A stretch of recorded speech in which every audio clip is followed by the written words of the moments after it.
റമദാൻ മാസം ചെലവ് ചുരുക്കേണ്ട മാസമല്ല, കുടുംബത്തിൽ വിശാലത ചെയ്യേണ്ട മാസമാണ്. ആഴ്ചയിൽ ഒരു ദിവസമാണ് ഇറച്ചി വാങ്ങിയതെങ്കിൽ പരിശുദ്ധ റമദാൻ മാസം സമാഗതമായാൽ ആഴ്ചയിൽ 2 ദിവസം ഇറച്ചി വാങ്ങിക്കുന്നുണ്ട്, വിരോധമില്ല.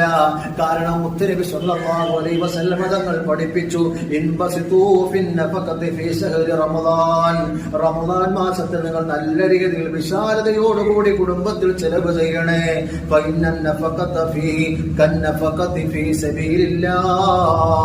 അള്ളാഹുവിന്റെ മാർഗത്തിൽ യുദ്ധത്തിന് ചിലവഴിക്കുന്നത് പോലെ, അള്ളാഹുവിന്റെ മാർഗത്തിൽ ചിലവഴിക്കുന്നത് പോലെയാണ് നിങ്ങൾ കുടുംബത്തിന് ചിലവഴിക്കുന്നത് പരിശുദ്ധമായ റമദാനിൽ.